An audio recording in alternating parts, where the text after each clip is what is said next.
വഖഫ് നിയമത്തിൽ ഉണ്ടായിരുന്ന ഭരണഘടനാ വിരുദ്ധതയാണ്. അപ്പം ഇപ്പോൾ പറയുന്നു ഈ വഖഫ് നിയമ ഭേദഗതി മുഴുവൻ ഭരണഘടനാ വിരുദ്ധമാണ് എന്ന് പറഞ്ഞിട്ടാണ് സുപ്രീം കോടതിയിൽ ഈ കേസുകളൊക്കെ പോയിരിക്കുന്നതെന്ന് ഓർക്കണം. പക്ഷേ ഇതിനുവേണ്ടി കേസ് കൊടുത്ത കോൺഗ്രസ്സോ മുസ്ലിം ലീഗോ കേരള സർക്കാരോ മറ്റ് ആരുമോ വഖഫ് ആക്ട് 1995 അതിൻ്റെ അമെൻമെൻറ്റ് 2013 നടന്ന അമെൻമെൻറ്റിലും ഉള്ള ഭീമമായ ഭരണഘടനാ വിരുദ്ധതയെ കാണാൻ കണ്ണില്ലാത്തവരാണ് എന്നതാണ്. ഭരണഘടനാ വിരുദ്ധത ഇതുപോലെ ഞാൻ ABC മലയാളം ചാനലിൽ ഇൻ്റർവ്യൂവിൻ്റെ സമയത്ത് ഞാൻ പറഞ്ഞു, ഇതുപോലൊരു നിയമം ഇവിടെ ഇന്ത്യയിൽ എനിക്ക് ഷാജൻ സ്കറിയ സാറിനോട് പറയാനുള്ളൊരു അഭ്യർത്ഥന കൂടിയാണത്. അതായത് ഈ 1995 ഈ വഖഫ് നിയമവും 2013 അമെൻമെൻറ്റും ഇതുപോലെ തയ്യാറാക്കാൻ സാമാന്യ ബോധമുള്ള ഭരണഘടനയെ മാനിക്കുന്ന മതേതര മൂല്യങ്ങൾക്ക് അല്പമെങ്കിലും വില കൊടുക്കുന്ന ആർക്കെങ്കിലും സാധിക്കുമായിരുന്നോ? എനിക്ക് പറയാനുള്ളത്, അതിൻ്റെ ഡ്രാഫ്റ്റിംഗ് കമ്മിറ്റിയിൽ ആരൊക്കെ ഉണ്ടായിരുന്നു എന്ന് ബഹുമാനപ്പെട്ട ഷാജൻ സ്കറിയ സാറ് കണ്ടെത്തണമെന്നാണ്. ഡ്രാഫ്റ്റിംഗ് കമ്മിറ്റിയിൽ ആരൊക്കെ ഉണ്ടായിരുന്നു, ഇവരുടെ ബാക്ക്ഗ്രൗണ്ട് എന്താണ്? വളരെ വ്യക്തമായും തീവ്രവാദപരമായ നിലപാടുകൾ, ഭീകരമായ നിലപാടുകൾ ഉള്ളവരായിരിക്കണം ഈ 1995 ഈ നിയമം ഉണ്ടാക്കുന്നതിൽ പുറകിലുണ്ടായിരുന്നത് എന്ന് പൂർണ്ണമായും ഞാൻ വിശ്വസിക്കുകയാണ്. അല്ലെങ്കിൽ ഇതുപോലൊരു നിയമം, കോൺസ്റ്റിറ്റ്യൂഷൻ ഉള്ള ഇന്ത്യയിൽ ഇതുപോലൊരു നിയമം എങ്ങനെ വരും? Section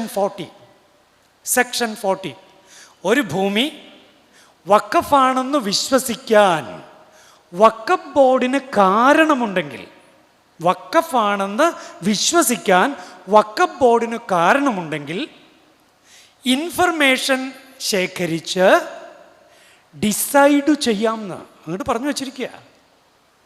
section 40. അപ്പോൾ ഭരണഘടനയിൽ എഴുതി വച്ചിരിക്കുക 300 ആർട്ടിക്കിൾ 300A.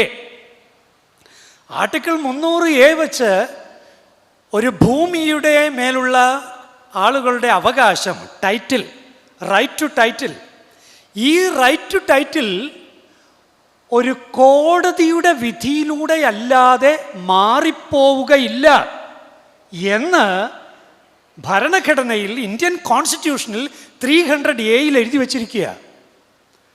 ഒരു കോടതിയുടെ വിധിയിലൂടെ അല്ലാതെ ആരുടെയും ഭൂമിക്ക് വേണ്ടിയുള്ള അവകാശം അത് മാറിപ്പോവുകയില്ല. അതിൻ്റെ ഇപ്പോൾ ഒരാളുടെ പേരിൽ രജിസ്റ്റർ ചെയ്തിരിക്കുന്ന ഭൂമി കോടതി വിധിയിലൂടെ അല്ലാതെ അയാളുടെ പേരിൽ നിന്ന് മാറിപ്പോവുകയില്ല. പക്ഷേ എന്താ സംഭവിച്ചത്? 2019 എന്ത് സംഭവിച്ചു? 2019 മുനമ്പത്തെ ഈ 600ഓളം കുടുംബങ്ങൾ അവരുടെ പേരിലുള്ള ഭൂമി പെട്ടെന്ന് അങ്ങോട്ട് മാറിപ്പോയി. 2019 വഖഫ് ബോർഡ് CEO ആയിരുന്ന പാണക്കാട് റഷീദ് അലി തങ്ങൾ, മുസ്ലിം ലീഗിൻ്റെ നേതാവായിരിക്കുന്ന പാണക്കാട് റഷീദ് അലി തങ്ങൾ ഓർഡർ ഇട്ടു, ഇത് രജിസ്ട്രിയിലേക്ക് എടുത്തിരിക്കുന്നു എന്ന് പറഞ്ഞിട്ട്. 2009 ജൂൺ 24 നിസാർ കമ്മീഷന് അന്നത്തെ വഖഫ് ബോർഡ് CEO ആയിരുന്ന BM ജമാൽ, കാസർഗോഡുകാരൻ, നല്ല കോൺഗ്രസ് നേതാവ്, അദ്ദേഹം അന്ന് ഓർഡർ ഇട്ടു, മുനമ്പം വഖഫ് ഭൂമിയാണ് ഓർഡർ ഇട്ടു. അപ്പോൾ കോൺഗ്രസ് ഈയിടക്ക് അവിടെ വന്നിട്ട് പറഞ്ഞു, മുനമ്പം പ്രശ്നത്തിനും വഖഫ് നിയമത്തിനും തമ്മിൽ ഒരു ബന്ധവും ഇല്ല. അല്ല, അങ്ങനെയെങ്കിൽ എൻ്റെ പ്രിയപ്പെട്ട പ്രതിപക്ഷ നേതാവേ, എങ്കിലങ്ങ് പറയ്, ഏതു നിയമം വെച്ചിട്ടാണ് ഈ മുനമ്പങ്കാരുടെ റൈറ്റ് ടു പ്രോപ്പർട്ടി, ആ റൈറ്റ് ടു ദ ലാൻഡ്, അതെങ്ങനെയാ, ടൈറ്റിൽ എങ്ങനെയാ മാറിപ്പോയത്? മറ്റേതു നിയമം വെച്ചിട്ടാണ്? Advocate Shri V D Satheesan പറയട്ടെ, മറ്റേതു നിയമം വെച്ചിട്ടാണ് മുനമ്പങ്കാരുടെ റൈറ്റ് ടൈറ്റില് മാറിപ്പോയത്?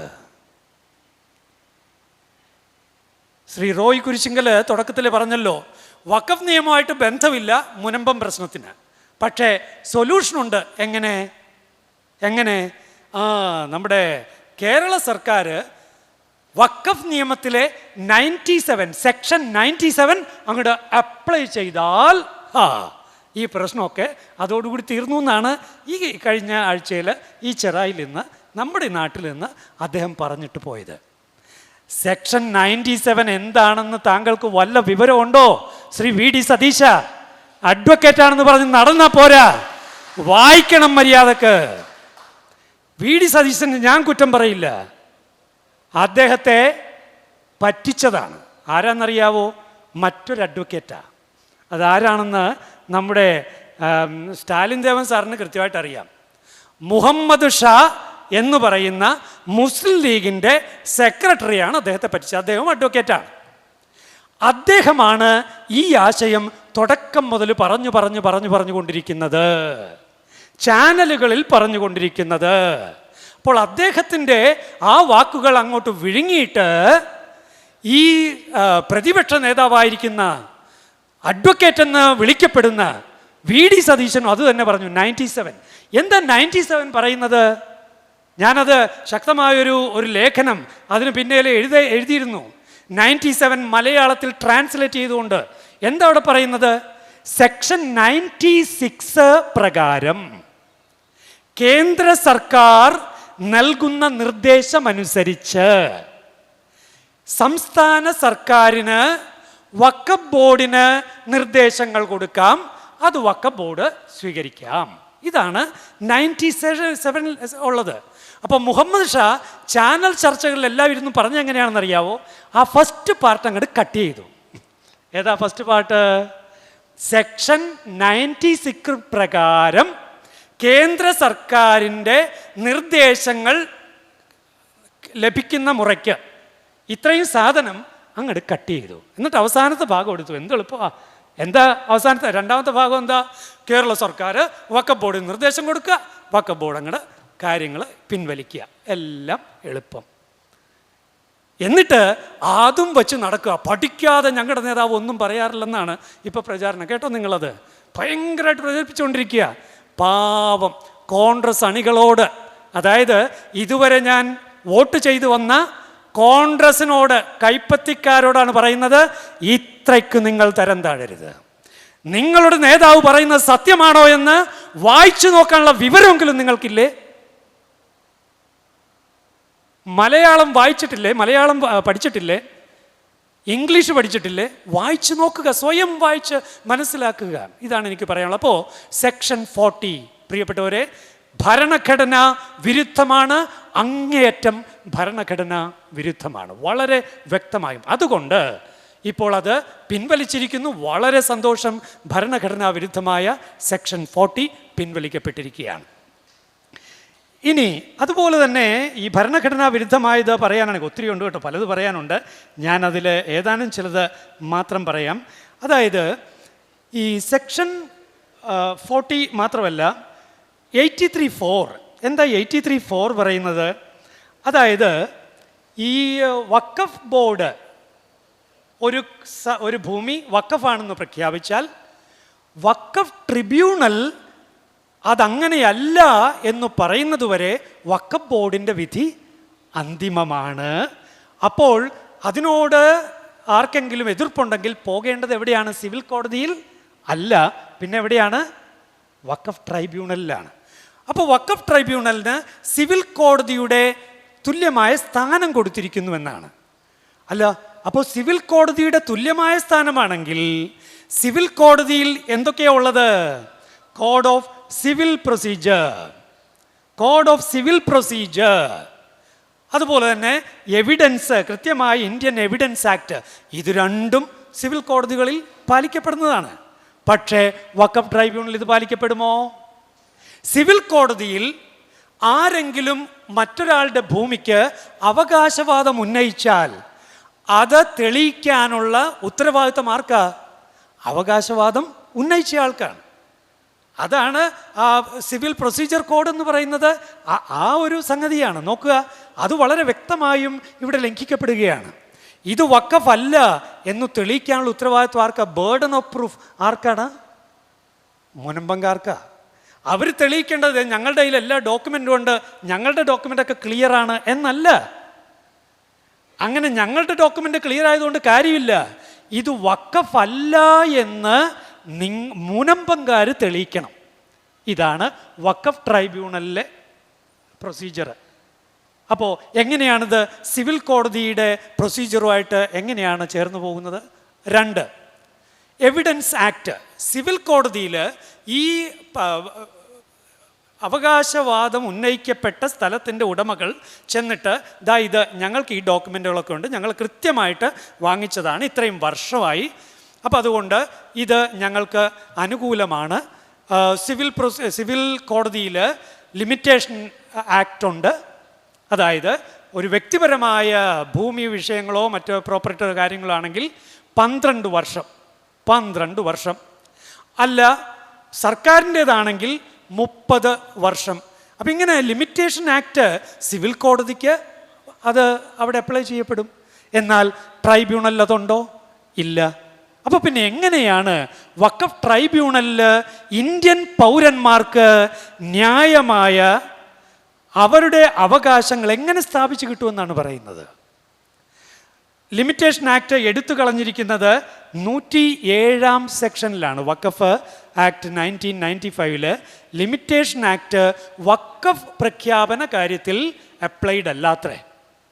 അതായത് 1000 വർഷങ്ങൾക്ക് മുൻപുള്ളതിനു മേലും അവകാശവാദം വഖഫ് ബോർഡിന് ഉന്നയിക്കാം. ഇത് എന്താണ്? ഇന്ത്യക്കൊരു മതമുണ്ടോ എന്നാണ് എനിക്ക് ചോദിക്കാനുള്ളത്. മതേതര രാഷ്ട്രമെന്ന് ഇതുവരെ കരുതിയിരുന്ന നമ്മൾ ചോദിച്ചു പോവുകയാണ്, എന്താണ് ശരിയത്ത് നിയമമാണോ ഇന്ത്യയുടെ ഭരണഘടന?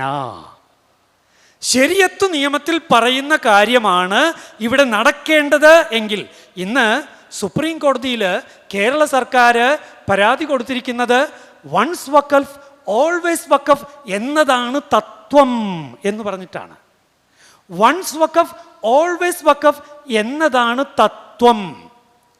അപ്പോൾ എനിക്ക് മുഖ്യമന്ത്രിയോട് ചോദിക്കാനുള്ളത്, അപ്പോൾ അങ്ങനെയാണെങ്കിൽ നമ്മൾ എന്തു വെച്ചാണ് ജീവിക്കേണ്ടത്?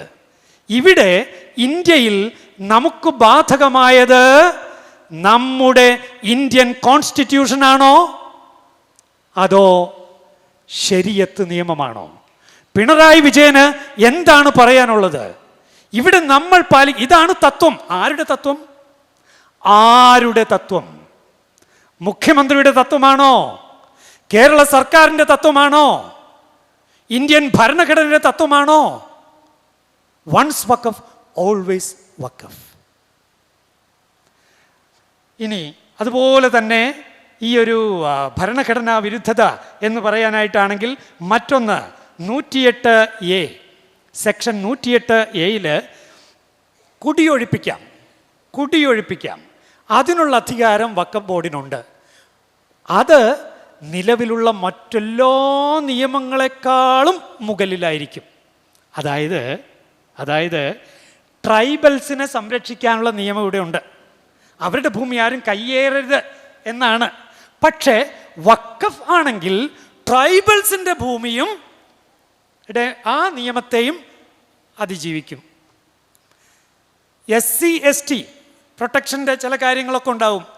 ഇതുപോലെ നിയമം ഇന്ന് നിലവിലുള്ള നിയമങ്ങളൊക്കെ കാറ്റിൽ പറത്തിക്കൊണ്ട് അതിനൊക്കെ മുകളിൽ ശരിയത്ത് നിയമം നിൽക്കും എന്നാണ് 1995 വഖഫ് ആക്റ്റും അതിനെ സാറിൻ്റെ ഭാഷയിൽ പറഞ്ഞാൽ എന്താണ് മൂർഖൻ രാജ വെമ്പാലയായി മാറിയ അത് നീർക്കോലി പക്ഷേ നെഹ്റുവിൻ്റെതാ നെഹ്റു 1954 കൊണ്ടുവന്നത് ഒരു നീർക്കോലിയാണ്. ഇത് സാറിൻ്റെ ഇത് തന്നെയാണ് കേട്ടോ, എൻ്റെ അല്ല, സാറ് പറഞ്ഞത്. അപ്പോൾ 1954 നെഹ്റു കൊണ്ടുവന്ന നീർക്കോലി, 1995 നരസിംഹറാവു കൊണ്ടുവന്നപ്പോൾ അത് മൂർഖൻ, 2013 മൻമോഹൻ സിംഗ് കൊണ്ടുവന്നപ്പോൾ അത് രാജ വെമ്പാല.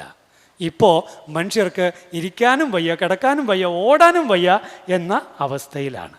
ഞാൻ അവസാനിപ്പിക്കുകയാണ്. എനിക്ക് വളരെയേറെ സങ്കടമുണ്ട്.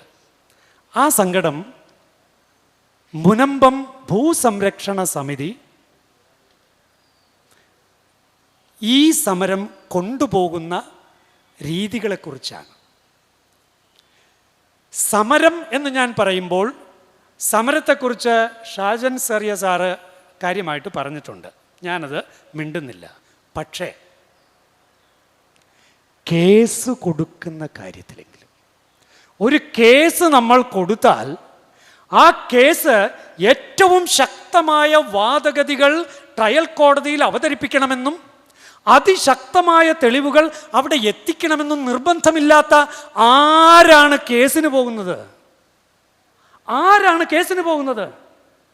പക്ഷേ വളരെ തെളിച്ച് ഞാൻ പറയുകയാണ്, ജോഷി മയ്യാറ്റിലച്ചൻ പറയുകയാണ്, കേരള കത്തോലിക്ക സഭയിൽ ആത്മാർത്ഥമായി ശുശ്രൂഷ ചെയ്യുന്ന ഒരു വൈദികൻ പറയുകയാണ്, മുനമ്പം ഭൂസംരക്ഷണ സമിതി ഇപ്പോൾ നടത്തിക്കൊണ്ടിരിക്കുന്ന കേസുകൾ തികച്ചും കക്ഷി രാഷ്ട്രീയത്തിന് അടിമപ്പെട്ടുകൊണ്ടുള്ള കേസ് നടത്തിപ്പാണ്.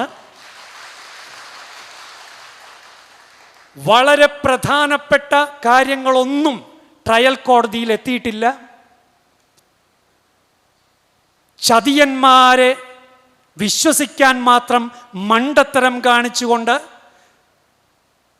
ട്രയൽ കോടതിയിൽ അല്ലെങ്കിൽ ട്രൈബ്യൂണൽ കോടതിയിൽ കൊടുക്കേണ്ടിയിരുന്ന സകല സംഗതികളും എല്ലാ ഡോക്യുമെൻറ്റുകളോടുകൂടി പഠിച്ച് എല്ലാം കയ്യിൽ താലത്തിൽ വെച്ച് കൊടുത്തിട്ട് പോലും എന്തിന് പ്രഗത്ഭനായ അഡ്വക്കേറ്റ് കൃഷ്ണനുണ്ണിയെ നേരിട്ട് പോയി, തിരുവനന്തപുരത്ത് നിന്ന് നേരിട്ട് വന്നു, ഞാൻ ആലുവയിൽ നിന്ന് നേരിട്ട് പോയി സംസാരിച്ചൊക്കെ വച്ച് അങ്ങനെ വളരെ പ്രധാനപ്പെട്ട ആർഗ്യുമെൻറ്റ്സ് എല്ലാം ട്രൈബ്യൂണലിൽ എത്തിക്കണമെന്ന നിർബന്ധത്തോടെ ഒരു മുനമ്പംകാരനെ അതിൽ കക്ഷി ചേർക്കാൻ ഒരുക്കിയെല്ലാം നിർത്തിയിട്ട് അവസാന നിമിഷം പാലം വലിച്ചിട്ട് പറഞ്ഞു, OA വേണ്ട, ഒറിജിനൽ ആപ്ലിക്കേഷൻ വേണ്ട.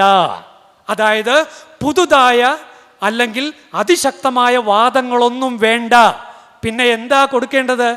ഫാറൂഖ് കോളേജിൻ്റെ ചേർന്നൊരു കക്ഷി ചേർന്നാൽ മാത്രം മതി. ഫാറൂഖ് കോളേജ് വാദിക്കുന്ന കാര്യങ്ങളിൽ എന്തെങ്കിലും ചെറിയ കുറവൊക്കെ ഉണ്ടെങ്കിൽ അത് ബാക്കപ്പ് ചെയ്യാനുള്ളത് മാത്രം മതി എന്ന് പറഞ്ഞ്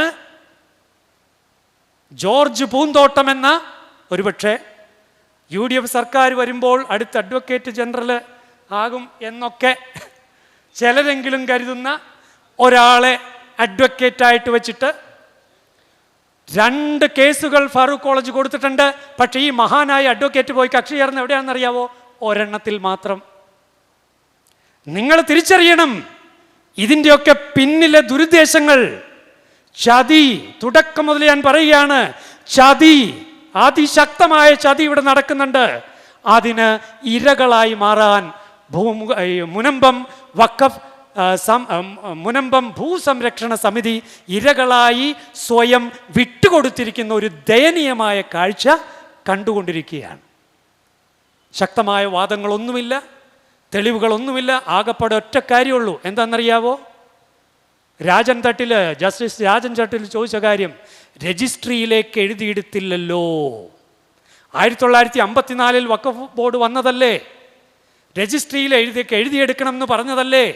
അപ്പോൾ രജിസ്ട്രിയിലേക്ക് എഴുതിയെടുക്കാത്തൊരു ഭൂമി വിൽക്കുന്നത് തെറ്റാണോ? ഇന്ന് സുപ്രീം കോടതിയിൽ ഇതേ വിഷയം അവിടെ ചർച്ച ചെയ്യുന്നത് ഞാൻ കാറിൽ കേട്ട് വരിക. സുപ്രീം കോടതിയിൽ ചോദിക്കുകയാണ്, അങ്ങനെ രജിസ്ട്രിയിലേക്ക് എഴുതിയെടുക്കാത്തത് മഹാ അപരാധമാണോ? രജിസ്ട്രിയിലേക്ക് എഴുതി ചേർക്കാത്തത് ആരുടെ കുറ്റം? മുത്തവല്ലിയുടെ കുറ്റമല്ലേ ആകുന്നുള്ളൂ. അത് വഖഫ് ബോർഡിൻ്റെ ഒരു ഉത്തരവാദിത്വക്കുറവായിട്ട് എങ്ങനെ കരുതാൻ കഴിയും? ഇങ്ങനെയുള്ള ചോദ്യങ്ങളൊക്കെയാണ് സുപ്രീം കോടതിയിൽ നിന്ന് ചോദിക്കപ്പെടുന്നത്. ഞാൻ പറഞ്ഞു വരുന്നത്, വളരെ ദുഃഖത്തോടു കൂടിയാണ് ഞാൻ ഈ കാര്യം പറയുന്നത്. മുനമ്പം ഭൂസംരക്ഷണ സമിതി കേസ് നടത്തുന്നത് തോൽക്കാൻ വേണ്ടി എന്ന രീതിയിലാണ്. അത് കൈയടിക്കാൻ എനിക്ക് തോന്നുന്നില്ല, സങ്കടമാണ്, കരയാനാണ് തോന്നുന്നത്. തോൽക്കാൻ വേണ്ടി നടത്തുന്നൊരു കേസ് ദയവ് ചെയ്ത് ഇപ്പോൾ നാളെ പുതിയ ഒരു ജസ്റ്റിസ് ചാർജ് എടുക്കുകയാണ്. ദയവ് ചെയ്ത് എനിക്ക് മുനമ്പം ഭൂസംരക്ഷണ സമിതിയോട് അഭ്യർത്ഥിക്കാനുള്ളത്, ദയവ് ചെയ്ത് അതിൽ OA ആയി കക്ഷി ചേരാൻ ഒരാളെ കണ്ടുപിടിക്കുകയും ബഹുമാനപ്പെട്ട സ്റ്റാലിൻ ദേവൻ സാറ് ഡോക്യുമെന്റുകൾ പഠിച്ച് മുന്നോട്ട് കൊണ്ടുവന്നിട്ടുള്ള അക്കാര്യങ്ങൾ, അതായത് മുഹമ്മദ് സിദ്ദിഖ് സേട്ടുവിന് ഈ ഭൂമിയുടെ മേൽ ഒരധികാരവും ഉണ്ടായിരുന്നില്ലെന്നും അത് കള്ളപ്രമാണമുണ്ടാക്കി ചെയ്തതാണെന്നുള്ളതിൻ്റെ തെളിവുകൾ. 2, ആമിന എന്ന ഒരു മൈനറിൻ്റെ നിയമപരമായ അവകാശം നിലനിൽക്കെ കോടതിയിൽ ചോദ്യം ചെയ്യാൻ, പ്രായപൂർത്തിയാകുമ്പോൾ കോടതിയിൽ ചോദ്യം ചെയ്യാനുള്ള അവകാശം നിലനിൽക്കെ 11 വയസ്സ് മാത്രമുള്ള ആ സമയത്ത് സിദ്ദിഖ് സേട്ടു എന്ന് പറയുന്ന ഈ മനുഷ്യന് അതെങ്ങനെ വഖഫ് ചെയ്യാൻ കഴിയുമായിരുന്നു? പൂർണ്ണമായും സ്വതന്ത്രമായ ഭൂമിയല്ലേ വഖഫ് ചെയ്യാനാകൂ? അത് സാറ് തന്നെ ചോദിച്ചിട്ടുള്ള 2ാമത്തെ ചോദ്യമാണ്. ഇതുപോലെ സുപ്രധാനങ്ങളായ തെളിവുകളോടുകൂടി ഒത്തിരി കാര്യങ്ങൾ ട്രൈബ്യൂണലിന് മുന്നിൽ അവതരിപ്പിക്കണം എന്ന് ഞാൻ മുനമ്പം ഭൂസംരക്ഷണ സമിതിയോട് വളരെ എളിമയോടെ ഞാനിത് അഭ്യർത്ഥിക്കുകയാണ്. ഞാനിപ്പം മാത്രമല്ല, ഇതിനു മുൻപും പറഞ്ഞിട്ടുണ്ട്, ട്രൈബ്യൂണലിൽ പോകണമെന്ന് സ്റ്റാലിൻ ദേവൻ സാറും ഞാനും മാറി മാറി മാറി മാറി അവരോട് ആവശ്യപ്പെട്ടതാണ്. പക്ഷേ അവസാന നിമിഷം ചെന്നിട്ട് ഇപ്പം ശരിയാക്കി തരാമെന്ന് പറഞ്ഞിട്ട് ചെന്നിട്ട് എന്തു പറ്റി? അവസാനം ഇപ്പം ശരിയാക്കി തരാമെന്ന്. ഞാൻ അവസാനിപ്പിക്കുകയാണ്. ഈ ഒരു മീറ്റിംഗ് സംഘടിപ്പിച്ച ഈ സംഘാടകരോടുള്ള പ്രത്യേകമായ നന്ദി. പ്രത്യേകിച്ച് നിങ്ങൾ, ഞാനിവിടെ വേണമെന്ന് നിർബന്ധം പുലർത്തിയത്, എനിക്ക് വേറെ കാര്യങ്ങൾ ഒഴിവാകാൻ പക്ഷേ ആ ഡേറ്റ് വരെ നിങ്ങൾ നോക്കിയതിന് വളരെയേറെ സന്തോഷമുണ്ട്. ഇത് മുനമ്പം തീർച്ചയായും വിജയിക്കും, ഒരു സംശയമില്ല. മുനമ്പം ജനത വിജയിക്കും, ഇന്ത്യൻ ജനത വിജയിക്കും. നമ്മുടെ ഭരണഘടന വീണ്ടും ഉറപ്പിക്കപ്പെടും, നമ്മുടെ മതേതരത്വം വീണ്ടും ഉറപ്പിക്കപ്പെടും. പക്ഷേ അതിനുള്ള ചില കാലതാമസം നമുക്ക് വരും. പുതിയ നിയമത്തിലെ 108B പറയുന്നത്, ഇപ്പറയുന്ന ആക്ട് പാസ്സായതിനു ശേഷം അതിൻ്റെ റൂൾസ് അഥവാ ചട്ടങ്ങൾ കേന്ദ്ര ഗവൺമെൻറ് തയ്യാറാക്കണം. കേന്ദ്ര ഗവൺമെൻറ് അത് തയ്യാറാക്കിയിട്ട് പാർലമെൻറ്റിലെ 2 സഭകളിലും അവതരിപ്പിക്കണം. അങ്ങനെ 2 സഭകളും പാസ്സാക്കുന്നതായിരിക്കും പിന്നീട് സംസ്ഥാനങ്ങളിൽ നടപ്പാക്കാനായിട്ട് പോകുന്നത്. അപ്പോൾ അതിൻ്റെ അർത്ഥം നമ്മുടെ 2A വ്യക്തമായും നമുക്ക് അപ്ലൈ ചെയ്യാൻ കഴിയും. പക്ഷേ സുപ്രീം കോടതിയിൽ കേസുള്ളതുകൊണ്ട് നീണ്ടുപോകുന്നു. അല്ലാതെ VD സതീശൻ പറയുന്ന പോലെ ഇപ്പോൾ അവരൊക്കെ എവിടെ, ഇപ്പം ശരിയാക്കുമെന്ന് പറഞ്ഞല്ലോ, എന്തായി എന്നൊക്കെ ചോദിക്കുന്ന ആ നാണം കെട്ട ചോദ്യങ്ങൾ, യുക്തിരഹിതമായ ആ ചോദ്യങ്ങൾ, അവ അർഹിക്കുന്ന അവഗണനയോടെ തള്ളിക്കളയുക. Thank you.